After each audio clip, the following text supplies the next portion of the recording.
Hello and welcome to the Ringerverse and welcome to Mint Edition. I'm Steve Ahlman, and today we have a special treat for you guys. We got to talk to some of the stars of Invincible Season 3, and this was a great treat for Jomi and I. We had the wonderful opportunity to talk to Stephen Yeun, Gillian Jacobs, J.K. Simmons, and Jason Mantzoukas. This was a wonderful time. We had some great laughs, and we can't wait for you guys to check out the latest season. If you want to check out the rest of what we do here on the Ringerverse, you can find us wherever you find your podcasts. But without further ado, check out our interviews with the cast of Invincible. Stephen, Gillian, welcome to Mint Edition. Thank you guys so much for joining us. Jomi, did you want to get us started? This is a auspicious day. Nah, dude, this is awesome. We're so glad to have you guys on. Stephen, I wanted to start with you. When we get into season 3, Mark has just got rescued from his fight with Angsham Levy. Future Eve told him how she feels, and you got to deal with having a new little brother around. Suffice to say, there's a lot going on for Mark. How does he deal with that in season 3? Like a young man would. Very messy. I think Mark is going through a lot of stuff, and you're gonna watch. Maybe the kindest way to put it is you're gonna watch someone go through their process.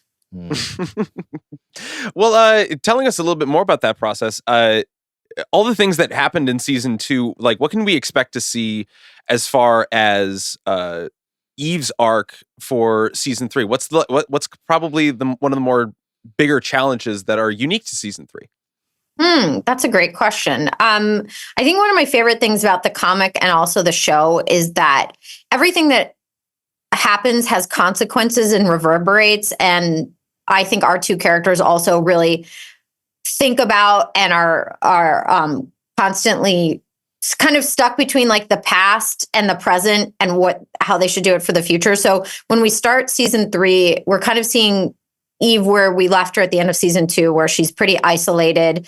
She doesn't want to be a part of a superhero team. She's not sure if she even wants to be a superhero. And so just grappling with that big question in her life of how do I best use my powers?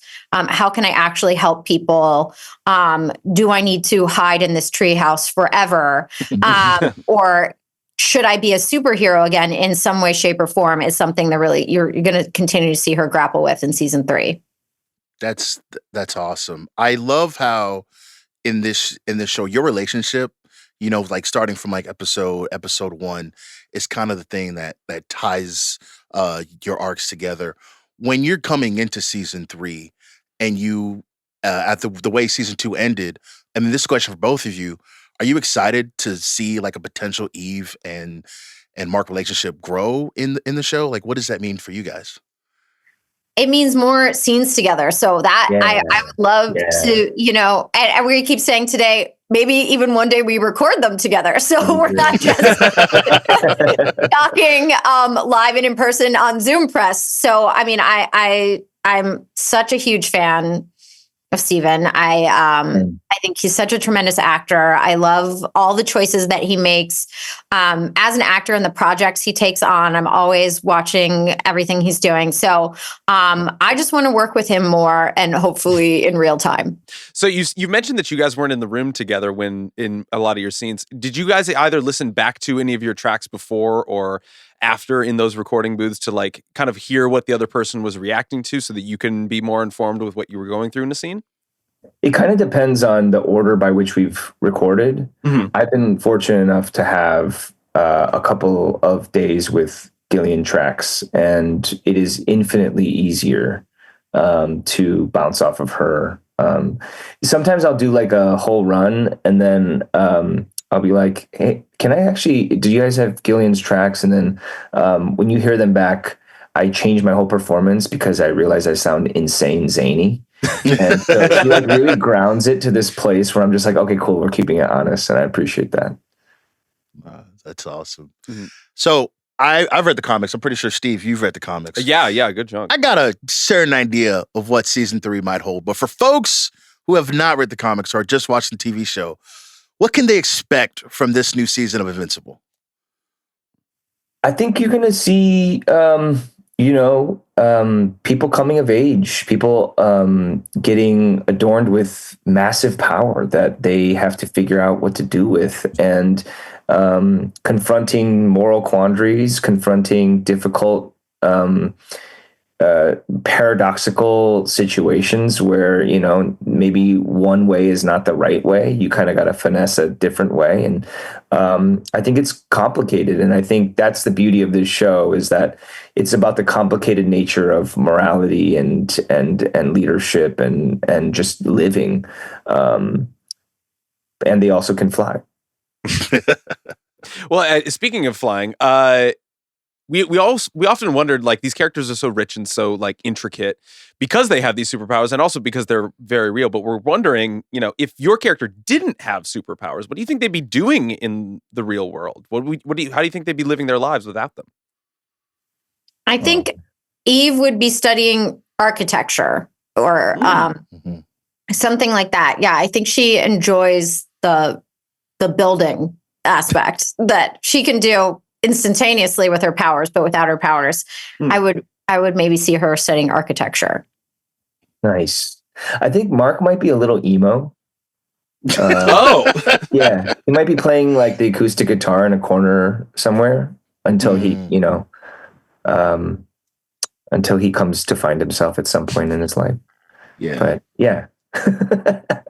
So, Steven, you're an NBA fan.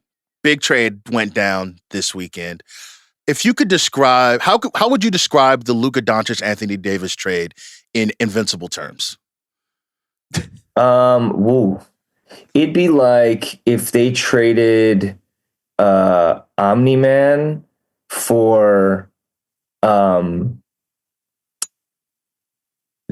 Immortal plus like two other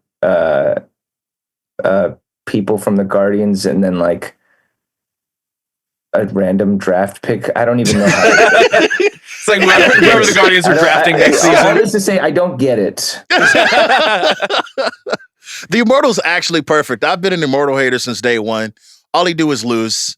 All right. He's very much like, it's very much a bubble chip. But he's still immortal. Don't get me wrong. That's true. That might be cool. LeBron, actually. He's still immortal. Nah. Respect LeBron. Okay. All right. Don't do that. Okay, LeBron not getting his head chopped off by Omni-Man pure twice. Longevity standpoint, all right? This is nothing against L's or W's. He's not being serious.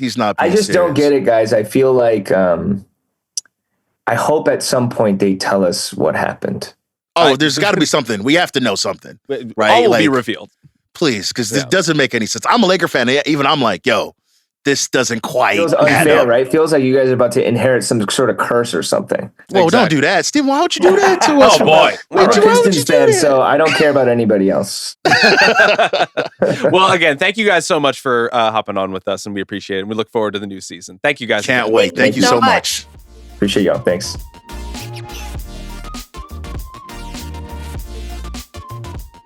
JK, thank you so much for joining us. Appreciate the time. We're very excited to have you. Your voice work has been prolific, and you've been able to voice some of our favorite characters.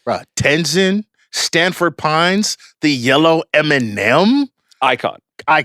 So, how do you bring that intensity to Nolan? And like, what's kind of been your process for kind of revitalizing this character 3 seasons now on?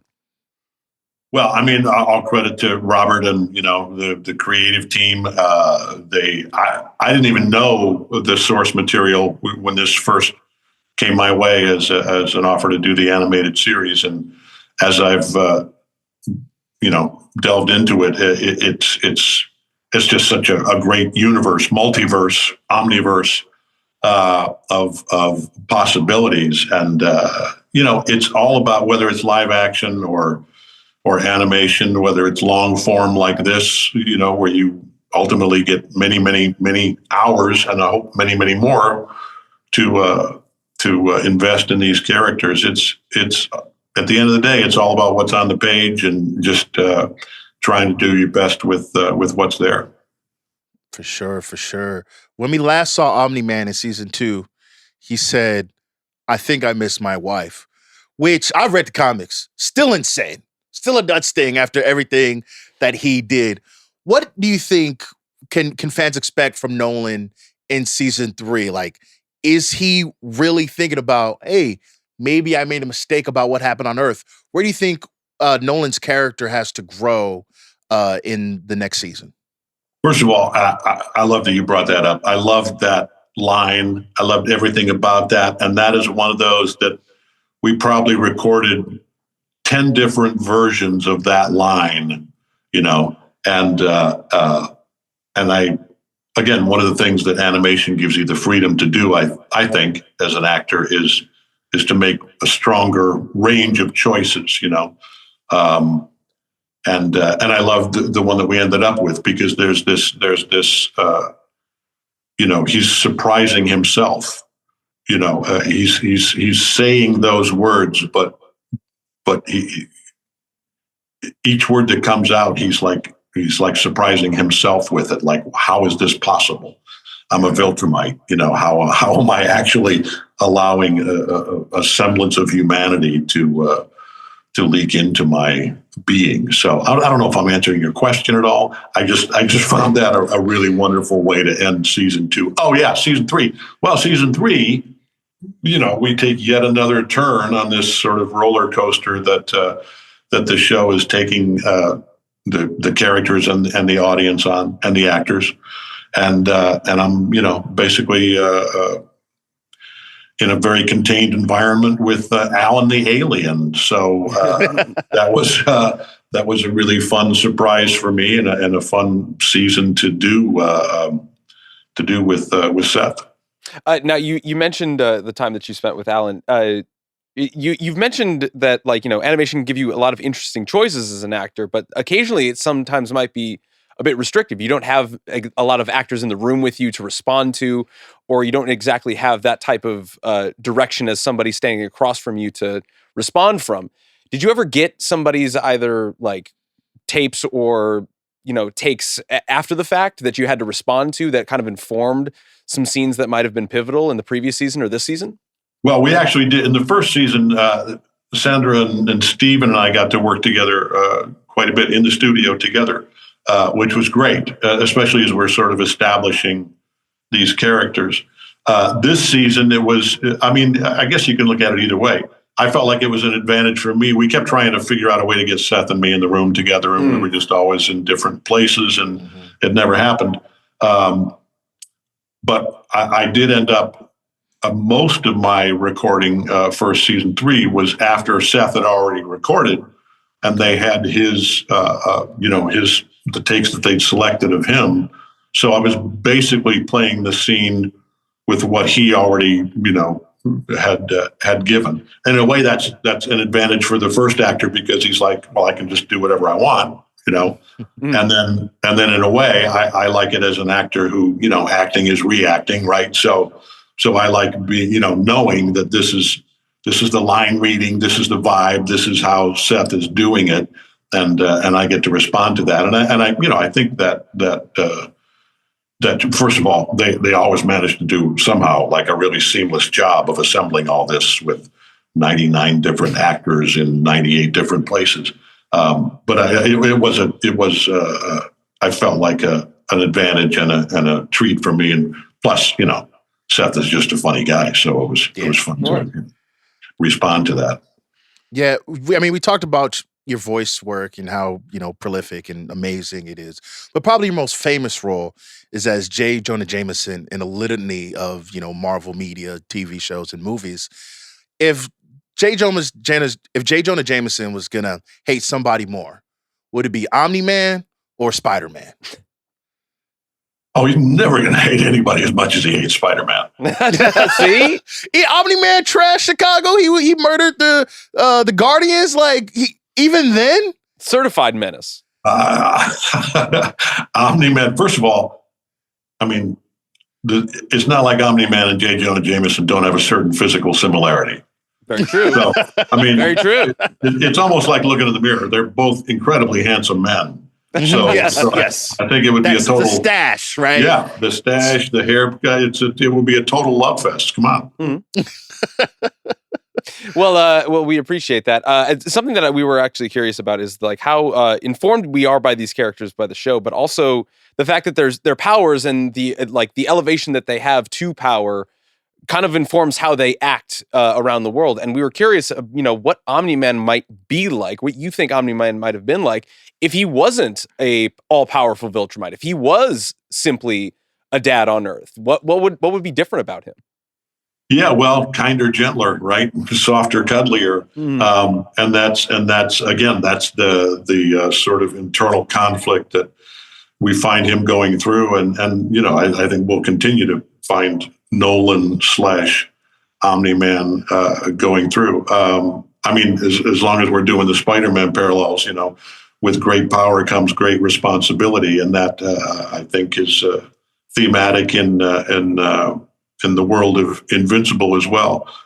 Certainly from Mark Grayson's, Invincible's kind of moral perspective. I just love that we get to that we as actors, get handed these amazing scripts, every episode, and have the freedom to provide our take on it and take the direction on it and continue to create this world. Wonderful. No, thank you so much. Like, we've read the comics, so we have an idea of what's going on in the next season. So we can't wait to see the future of Invincible because it gets crazy. You think you have an idea? Maybe you do. Yeah. You never know. Maybe we don't. They can write what they want. I know. I also love that it's like people who are real fans of the source material are, devotees of that, and you do know a lot of what's coming, but you guys are surprised at times as well. Oh, Yes. absolutely, Yes. absolutely. Yes. Yeah, I love that it's doing all of the above. Yeah, Of course. Thank All you right. so much for joining us. Thank you You so bet. much. Looking forward to the new season, and thank you. Thank you. take care.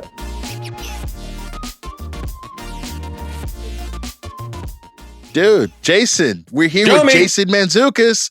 Let's Welcome back go. to the Ringerverse, Jason. Yeah, that's right. Here we go. Here We're we back. go. Eat shit the watch. Yeah, I love it. That's what I'm talking about. That's the energy we need, dude. Welcome back. How are you? Good, good. Thrilled to be here. Steve, Jomi, two of my favorites. Of course. We of do course. what we can. We do what we can. We do it. All right. So let's get into it. We only got so much time. So season 2, Rex Go. nearly dies at the hands of the Lizard League. He loses a hand at the hands of the Lizard Yes. at the one hand of the Lizard League. How do you think he's going to take this second shot at life and kind of revitalize his attitude? Is he going to be, less of a dick?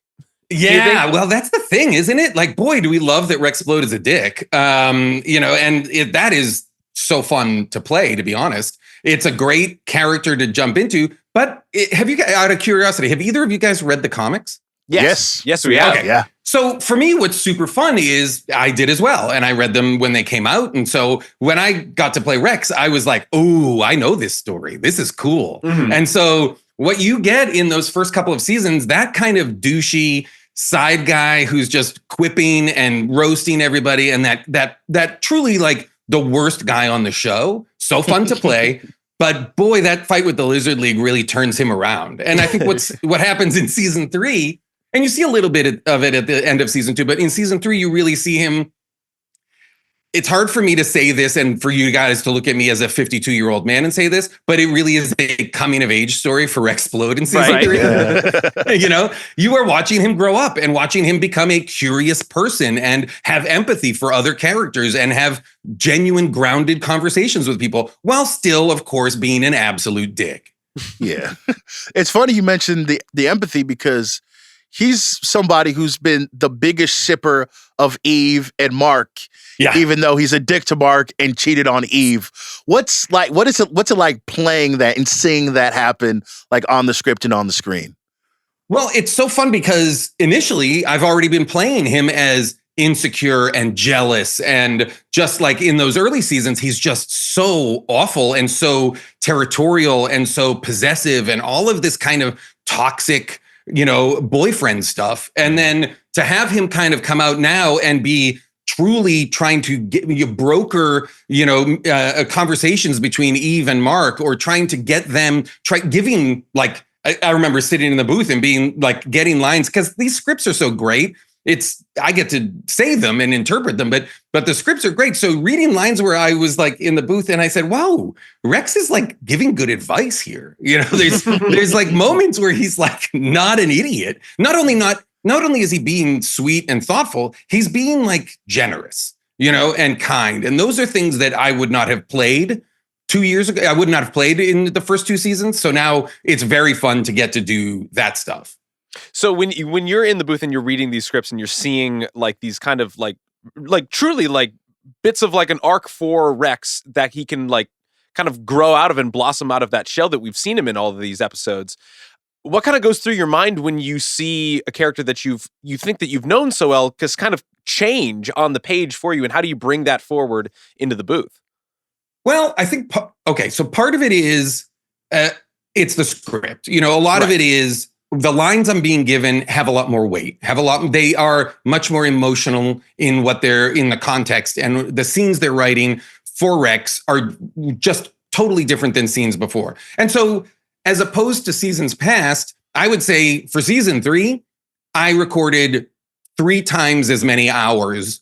It took me 3 times as long to record my lines because the scenes were much more emotionally weighted. They were a lot more, they had like real weight to them, in a sense that in the past, it was easy to get on, get the scripts, and I'm just buzzing like, like a lot of like side, just chatter, a lot of like just poking and prodding at other characters. But these scenes, from, I would say, the Lizard League fight on, like that fight took a long, like we did and redid that because it's such an impactful fight. Yeah. And then going forward, like scenes with Mark and Rex, or Rex and Eve, like those took a lot longer because you're finding emotional, it's kind of what you're saying. And it's what Mal and Joe always say, we love a character on an arc. Yes, and boy, oh boy, is Rexplode on an arc. And that's what's great about, I think, Robert's storytelling in general, is because it's all forward movement. It's the story just grows, right? It never resets. It never goes back to zero. It never has a reboot. It's always cumulative. So kind of everybody gets an arc, and that's pretty cool. No, that's awesome. That's awesome. So we know that like Eve tells Mark, future Eve tells Mark how she feels, and Kate's moved on with the immortal. Rex kind of left in the lurch. Do you think we'll ever see Rex find love, or is our boy just out of luck because he sucks and is a dick and nobody likes him? Well, I mean, Jomi, I think I would love to believe that Rex is going to find love. I think he's, I think, boy, would it be great. Boy, would it be great for him to blossom into a long, rich, romantic life with someone. Do I know if that's going to happen? I have no idea. We'll have to we could say. Who knows? You gotta love yourself.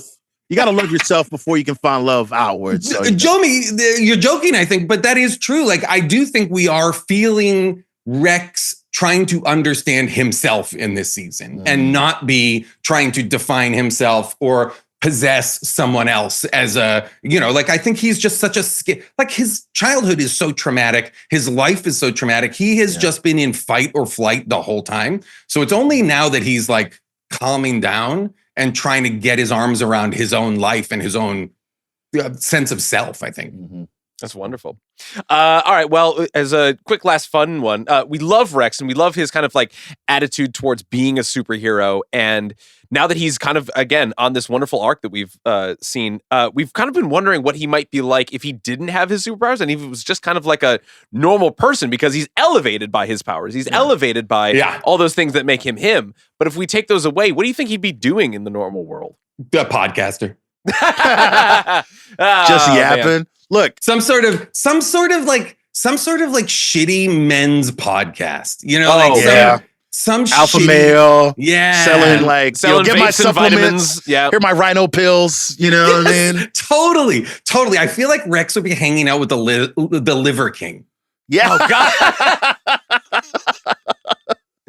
Rex and the Liver King. That's fantastic. Yeah, all right. Well, we look forward to your sponsorship later. All right, that's great. Thank you so much for your time. Thank you, Jason. Appreciate it. Looking forward to the third season. Thank you so much. Thank you so Great much. to see you guys. Take care. Boy, that was great. Thank you so much to all of our guests, and thank you to our wonderful production team for making all of this happen. Thank you to Jonathan Kermah, Aleya Zeneris, and everybody else at The Ringer. We love you guys, and thank you so much for watching. If you want to look at more of what we have going on, check out this very YouTube channel. Give us a subscribe, give us a thumbs up, and check out everything else that we do on the Ringerverse feed. You can find that on Spotify or wherever you get your podcasts.